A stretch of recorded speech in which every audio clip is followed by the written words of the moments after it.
Welcome to War Journal, Flames of War. And this podcast is our thoughts and discussions about the Flames of War games and other related interests. This episode is brought to you by Tracy George and Chaos Magic. We are not claiming to be experts of the game, but just wanted to have a casual conversation about Flames of War. Without any further delay, we now make our advance onto the podcast. And here are your hosts, Tracy and Arthur. This is Tracy. And I'm Arthur. Welcome to War Journal Flames of War, Episode 23. Why did the Abrams cross the road? No, don't do it. To dash to the other side. Arrgh! So, what's on tap for today's episode, Arthur? There are 4 topics of interest this week. Dash. We start by looking at what's new on Team Yankee's homepage and front page news. Then we discuss ideas for making new terrain in our hobby. And that's new. We look at all the rules concerning dash movement. Yeah, dash to the other side. And we end with an off-topic discussion about a board game about surviving the alien invasion. Extra, extra, read all about it. Battlefront front page news. Alright, so we are looking at the Team Yankee front page. Uh-huh. And a lot of other people's stuff. Yeah. Like battle reports and demo games. But they did put some painting. Battlefront put some, looks like some painting tutorials up. Oh yeah, I think I looked at some of them. Yeah, I can't remember what I got out of it. Other than like, I guess I was looking for some kind of key out of the painting guide, and it wasn't what I needed, so I just stopped watching. But I can't remember what was the issue. Well, I haven't looked at them either because I painted mine. And so, I don't know, maybe I should look at them because maybe I'll get some other ideas, but I kind of just went with my own painting scheme with a camo. Yeah. Okay, and then Afghanistan. Yeah, I got my cards. Yeah, and you gonna release a 12-page book. Yep, that's on order. Some our local friendly gaming store is they got an order for me, so when it comes in, I'll get it because I'd like to read a little more of the history. Oh, that's true. In the book, so they talk about that. Now, I do have some more options, and this is what okay. Yeah, I want to try the Afghanistan, but that means I want 6 more Hinds I've got to build and paint and find a way to transport them. Yeah, because transporting the 6 has been a headache. And now this is what reminded me is they got this heavy weapons unit down here that you can look at, and I'm like, oh yeah, and then there's those that I have to paint. I have to paint more men, not only those, but just more men. Period. Yep. But the grenade launcher thing sounds fun. 9 dice. Well, it depends on what side of the board you're on. It sounds fun. Not to me. Unless we switch sides and play. I'm playing Afghans. So I'm kind of excited about it. I'm glad they put out something more. Yeah. So hopefully they put out some more U.S. stuff, and they'll get the Britain and West German stuff out there too.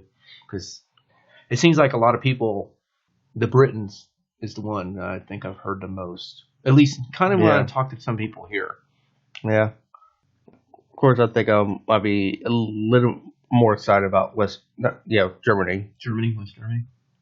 All right, and then there's some more stuff about some other stuff people have done. And that's pretty much it on the front page this week. It's really light. I guess they're mainly focusing on Pacific right now, and it's probably going to be like that to June.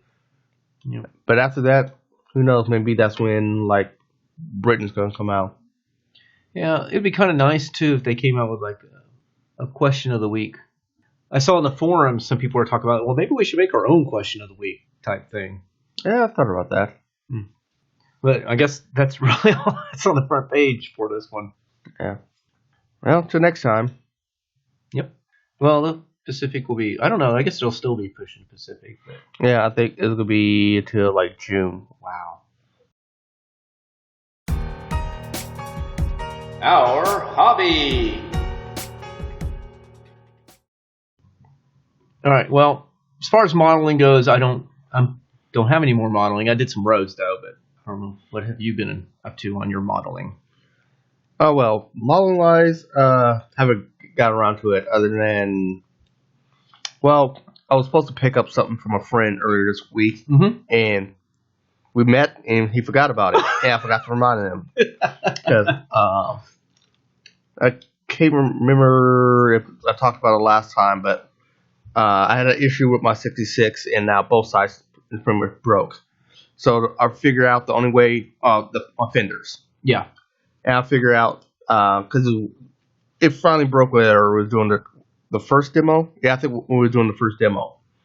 So the only way I figured out to fix it was I need to somehow drill a hole into the sides, the fenders, because right now, because I was trying to glue it, and that didn't work, because that's really to hold it in. So my friend had like a small drill for me. I can drill in the sides and then cut up some paper clips and then use that as like a peg to. So that's why I'm waiting for that. But what I wanted to talk about is like sometime for a future project is like, well, I looked at some of my empty sprues. There's still a lot of stuff on there. And I just felt like, what can I do with them? And I had an idea of like, like a terrain piece I want to build. Because I got the idea out of, in Flames of War, there's some like nests that had like buildings that had Panzer 4Hs in them. Right. So I'll figure a couple buildings I can make and have it like surrounded with by like AA machine guns, and maybe have special rules that if infantry up next against it, they can fire the machine guns. And also, since we have an extra barrel, like for some of the terrain, I like put them in there and have some rules for that. But before I make those, I'll at least want to wait till the A1 rules come out so I know what the power of the barrel should be. Yeah. So that is something I'm going to start working on once I finish the stuff I have right now. So I also have more stuff from the M113s, extra stuff, but I'm not totally sure what I'm going to do for them. Though I know some of the stuff I'm just going to wait till I buy another box of M113s to make my mortars, even though they kind of suck. But like a box of 4, you can only make 2 mortars. So, but now if I get another box, I can make 4 mortars because I got the stuff from my other box that I'm not using. I thought at first when you were saying you had all those weapons and stuff, I thought, oh, maybe you're going to make an objective marker that, it's like an ammo dump. I thought at first that's where you were going with it. I didn't even realize, the building with these like special rules. Oh, I didn't even think about that. Yeah, so that's one thing I'll work on. And like something else like I kind of had in my mind, but I'm not sure I want to do is like I know we like had an issue with your Cobras, and we're not sure how it got damaged. Right. So one thing I thought of like earlier I mentioned like the one helicopter I really like from the Vietnam era. Right. And the one reason I decided not to use it is because it doesn't have the proper weapons. Well, I thought of like, if I buy, this is way more money, but buy like a new box of the Cobras, maybe cut off the back end of the tail rudder and use it as a crash ejector marker. And that would give like the extra piece to fix your helicopter. Yeah, exactly. Yeah, it was the back. What's that thing? Tail rudder. Tail rudder. The blade part of it. Yeah. Yep. I could use that, and then I can maybe have some leftover weapons. Buy those helicopters and put those on there just for something to have. Okay. Well, my project this week was doing modern roads, and I kind of did a tutorial video of it, and so I got them all done. So I have like the long straight piece, which you kind of see on the video if you watch it. And then I also did a short straight piece, about half the size of that long piece. And then I did a 4-way intersection. Now I did 10 of the long, and the rest of these I have 4 of each. So I have 4 ways, 4 of the short. I have a T intersection, So I have 4 of those, and then 4 90-degree turns, but they're kind of it's a curve. It's not like 90 degrees. It's a nice curve. Yeah. Some I just thought of because these roads are like city streets, Right. and maybe like might want to do a highway roads, which is like 4 lanes. Oh, I didn't even think about that. Yeah, it just occurred to me right now. These are like city streets, and you can do highway streets. And then you can get like those things they put down the center too, if you want to play with those. Oh yeah, The highway divider things. The cement. Yeah, which would actually be the you'd be up against it. You get probably short cover. Yeah, I just consider like a stone wall. Yeah. I guess. Yeah, because like cars can't go over that, and probably I'm not sure if M113s can go over it. You know what? Now that I'm thinking of it, because you just reminded me when going over it, it's like, oh, I remember that guy that stole that tank in like Los Angeles or something. He's going down the highway. He got stuck. Oh, that's right. So there is a possibility of bogging down on one. Yeah. So that's something new. So I got my modern roads, made them. Took me a little while. Once you get the template done, though, it's the template that takes a long time. But once you get the templates done, it's trace the template. Here's my marks for where everything goes. It's pretty quick after that. Cool. Yep. So we have modern roads to play with now. Woohoo! And I gave you more ideas for stuff to work on. Now I'm thinking about the median. Yeah, that's I'm really what thinking about that now.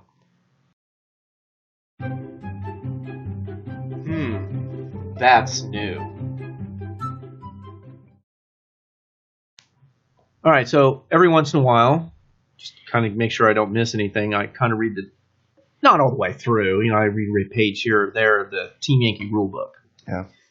And there's one thing that I should have known because it carries over from Planes of War, but I totally forgot, and that's some stuff to do with dash speed, when you run dash speed. So, of course, we know we can't shoot. If you do dash speed. Now, there's the tactical speed. I guess I should explain. There's tactical speed, which like 10 inches for the Soviet tank and 14 for the Abrams. Yeah. But then there's the dash speed. But that means you can't shoot, which is on page 44. Page 57 was you cannot assault. So, we figured that carries over.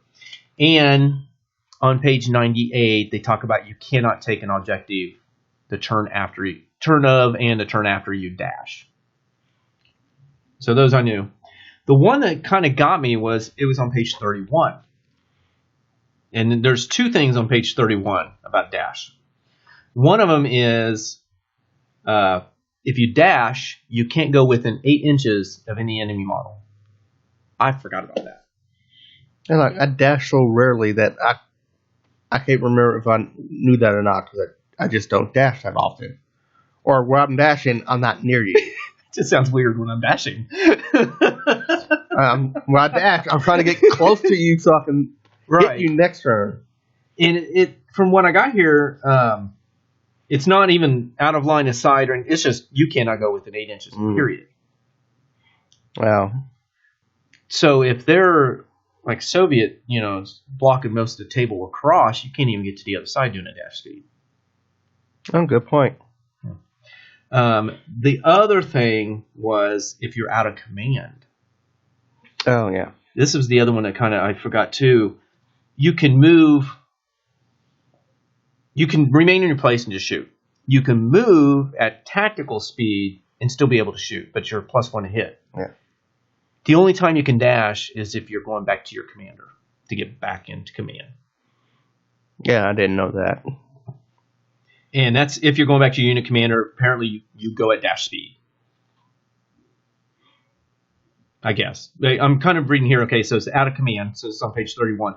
A team that will not end its movement in command, one that is out of command, must remain in place with no penalty, or move at tactical speed, suffering a penalty of +1 to the score needed to hit, or move at dash speed directly towards its unit leader, avoiding intervening obstacles. So it sounds like if you're going back, you just dash. Yeah. And it also seems like if you move at tactical, even when you get back to in command, you still got the +1. If you start outside of command. Okay, one more time. It seemed like if you move at tactical speed to Uh-huh. get in command, you still got the +1 because it said. Yes, I would say so. You're Yeah. just, wow. I don't know. If you're trying to get back in command, I don't know. That's kind of. It just said if you can move at tactical and get the +1 to hit. And I guess you get the +1 because you started outside of command. But at least next turn you won't have that problem. That's interesting. Yeah.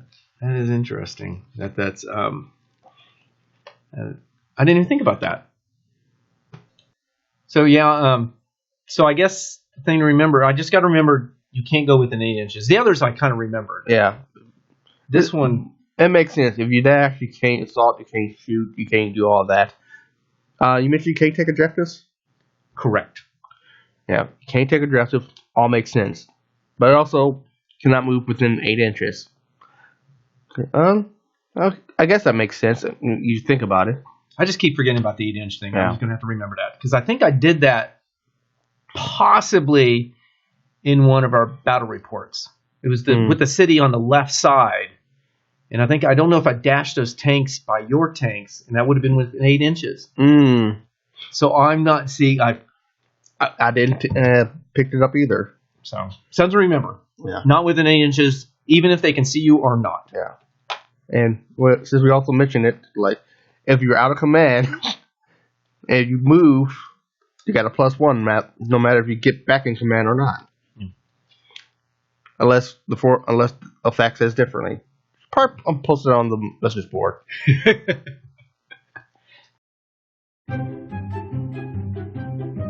And now for something completely off topic.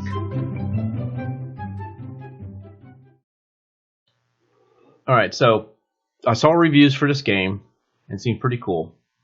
So I saw how it was played and I decided, I'm going to buy it. And that was Xenoshyft Onslaught by Cool Minis or Not. And it's kind of shift's kind of spelled weird.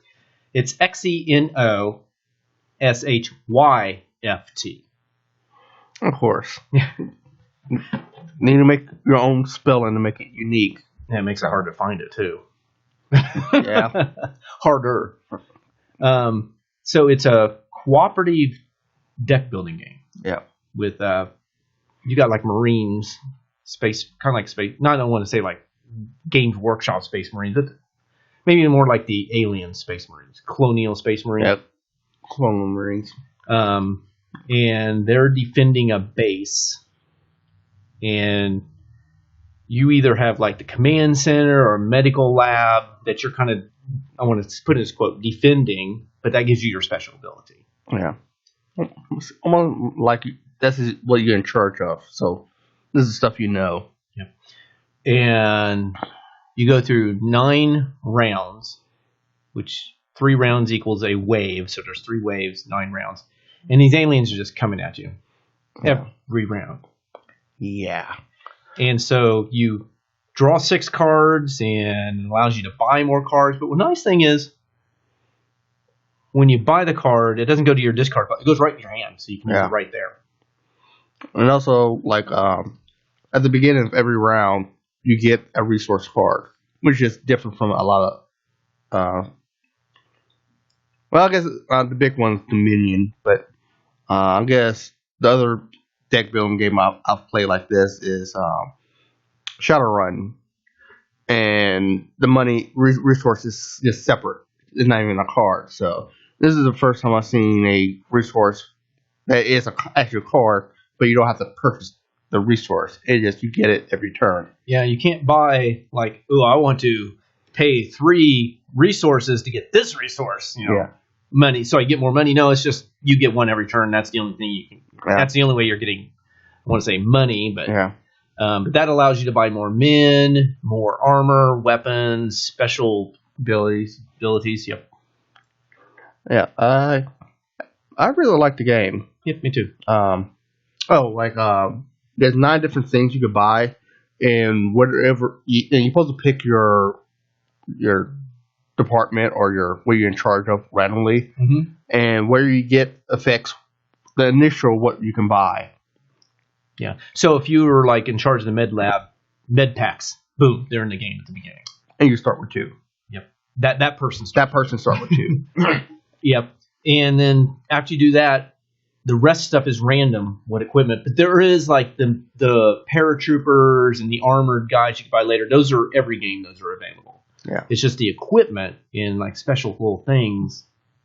It changes each game. Yeah. And you have like 2 sliders. They can hold up to 4 of your men. They have 4 aliens. Yep. And like after you get through buying everything, you set up your men and how they're equipped out, and everyone else has done that. And then you fill the enemies full of aliens, 4 for each player. For each player, yep. And then you pick one, and then whoever's turn goes first resolves all his aliens, and then you go to the next person, to the next person. Yeah, so it's really different because like if you're having troubles, like oh wow, because you flip over to first alien, here's what happens, and sometimes they have like I want to say like an ambush ability that this just happens before you get to do anything. Yeah. And it may be it attacks this guy or it attacks the second guy, or this alien goes to the end of the line and gives +1 attack or +1 defense to all the aliens in front of it. But man, it is so rough of a game. Yeah. Sometimes you have like really bad hands, and that could just be devastating. Also, like you bought like the expansion. Yes. And I got one of the expansions, and like I just looked at this ability. I was like, that kind of not that great. Yeah, compared to the others, I think it was the psychic one. Yeah, the second one, and there's other psychic powers that are awesome. What he starts with was not. Was it like you can take damage or something? Yeah, I think you take damage and you can deal damage. Oh yeah. Yeah, and when you start out with you guys only have 1 hit point. It's like, no. Yeah, so kind of going back, okay, at the beginning of the game, you draw your cards. Kind of we're going to take them through the steps. So you draw your cards. Everybody draws their 6 cards from their deck. You get a money resource card added to your hand at the beginning of each turn. So now you have 7 cards. So you look at what you have equipment-wise and men-wise, and then you use your resources to buy more men or more equipment, and you equip your stuff up. But what's nice is if you got hardly any men or no men, and you're like, guys, I have no defense here, we can give you men from our hand, and it becomes part of your hand permanently. So we can give you cards. There's certain ones you can't trade.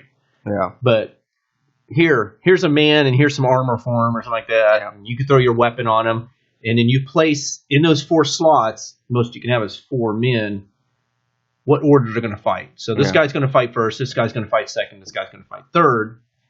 And then everybody's doing that to their own position. When everybody's done, everybody gets 4 aliens. Yeah.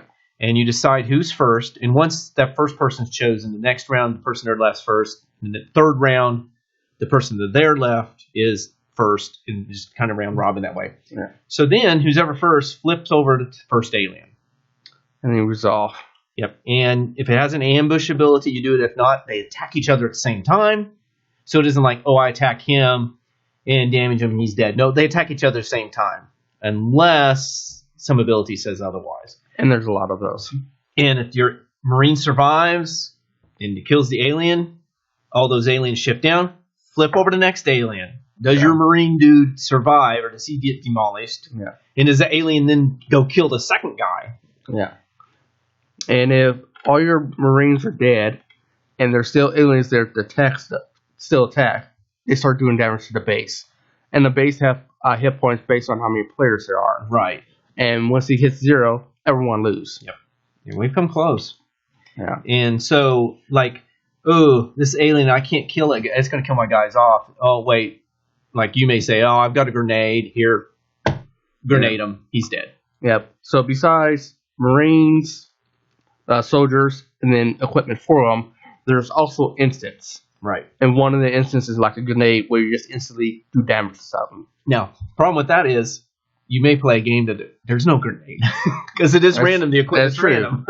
And there's also like one guy who has an ability, like he just have like a huge attack value but low hit points. Right. But has the ability that if you do pretty much if you do not just attack him with your Marine, if you do any other ability to damage him, he hits the base hard.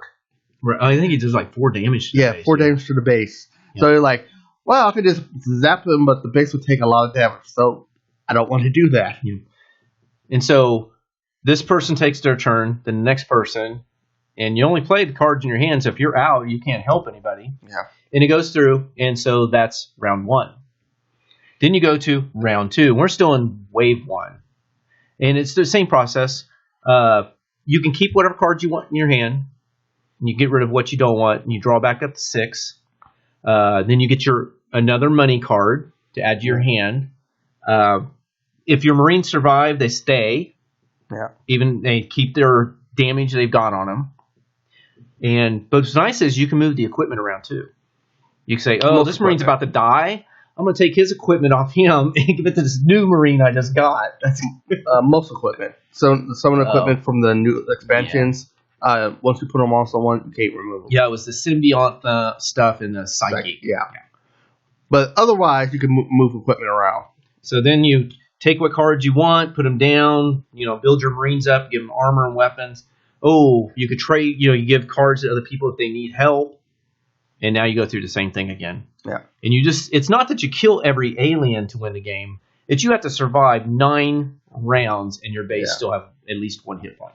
Yeah. And every wave 2 monsters are nastier than wave 1. Yeah. And wave 3 are the nastiest. Yeah, that is true because there's 3 decks of alien creatures.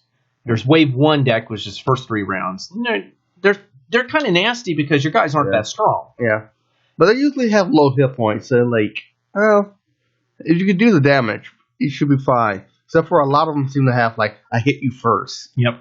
Then you go to wave 2, which is round 4, 5, and 6. But what's nice about that opens up 3 more type of Marines. It opens up the paratrooper, the medic, and stormtrooper, which have more hit points. Way better than what you can get now. So they're nice. Yep. Also, starting at round 4, you get instead of getting a resource card that's valued at 1, you get a resource card at value 3. Mm-hmm. And from then on, if you have 3 of the 1 resource cards in your trash, you can burn them, remove them from the game, and replace it with a single card of 3. Yep. And the same thing happens at round 7 when you start picking up 6 value resource, and you can burn 2 3s in your trash to get a 6. Yeah, and so you just survive those 3, but there are also just not the regular guys. There's the boss monsters in there, and you just never know. I hardly ever run into boss. It's like everybody else seems to get them. It doesn't bother me. But I think you got the last game we played it with a 2-player game. It works 2-player game. It works. Yeah. It worked at a 4-player game. Yeah. So it seems to scale really well, and I think it scales really well is because it's not add 1 more because there's 1 more player. It's 15 more hit points per player, and everybody's drawing 4 cards, 4 aliens. Yeah.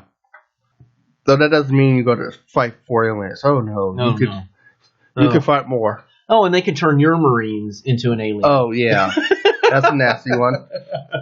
And there's a wave 3 boss that I think you move her to the back, and then every time you move up, you take a wave 2 monster and put it behind her. Yeah. So if you kill off stuff in front of her, all these aliens shift down. She shifts down 1 space. Add another alien to the end of the row because you moved her down. Yeah. So it could get ridiculous. So it is longer than I thought it would be. Yeah. I think it's for 2 players, hour and a half, probably 2 hours. Yeah. I think one of the things slowing down is trying to find the proper equipment because we randomize and okay, where's this equipment? Yeah, I try to keep everything alphabetical. That helps. Yeah, but the way it's in this way it's set up in the box is still kind of hard to pick them up. I agree. But yeah, I would play it again. But this is one of those games that we played. I want to say 4 or 5 times we played it, and I just okay, it's so stressful. Are we going to survive? I need to take a break from it. Yeah, but then I'll be ready to play in a couple weeks. Yeah, because there'll be a couple of games where you just have a horrible start. I mean, like I said, the base starts with 15 hit points per player, and they're like in 2 games in a row. After your first hand, you did so badly that the base immediately took 7 or 8 points of damage. And that one game we survived. Was it the third round? Yeah. Not wave 3. The third round we lost. Oh yeah. Oh yeah, because I had like the psychic guy with the power I thought sucked in my hand with nothing but that. And then the next turn I didn't have any guys to put down. So yeah, that was a really quick game.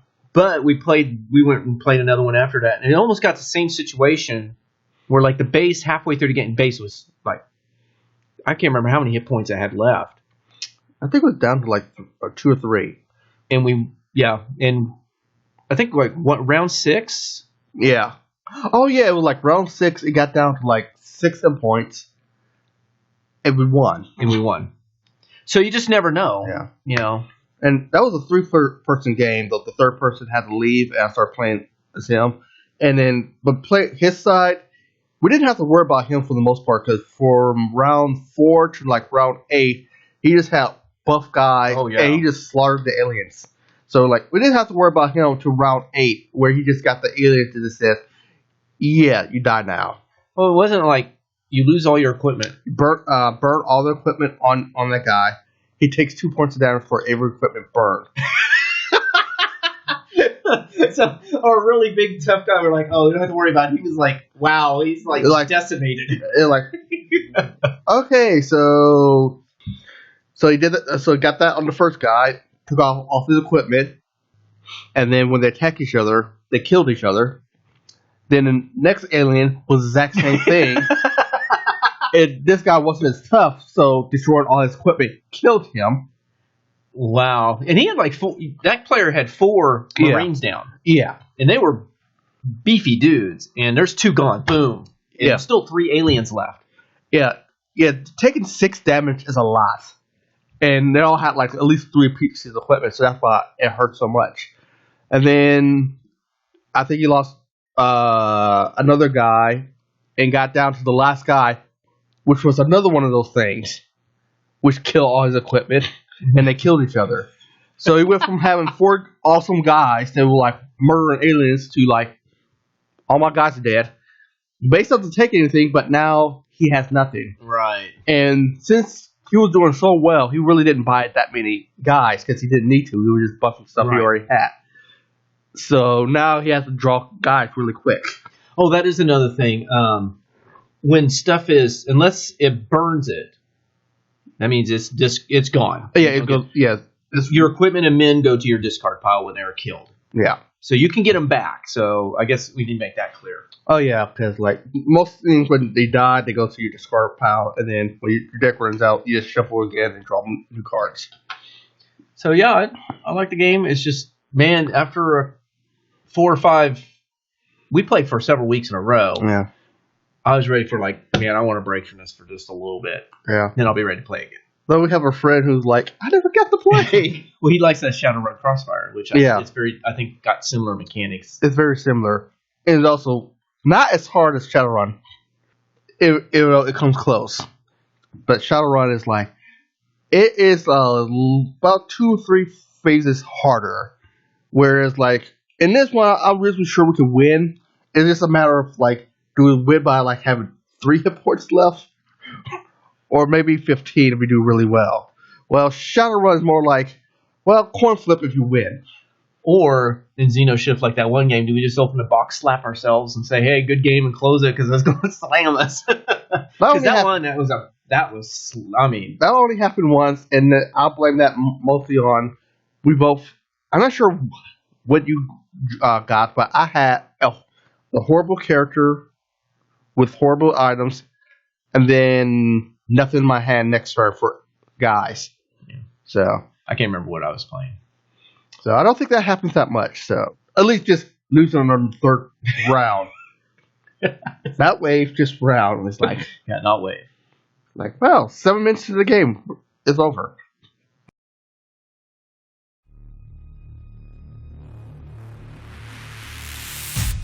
Well, that wraps up another episode of War Journal, Flames of War. Your host, Arthur and Tracy, thank you for listening to this episode. You can find us on iTunes. If you like the episode, please subscribe and leave a positive review. You can find us on Facebook at Flames of War. And please like us.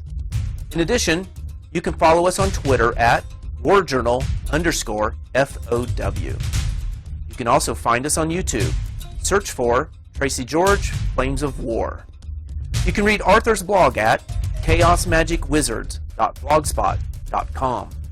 Finally, you can email us at warjournalflamesofwar@gmail.com. War Journal Flames of War is all one word, so no spaces are required. Also, please share the show on any social media of your choice.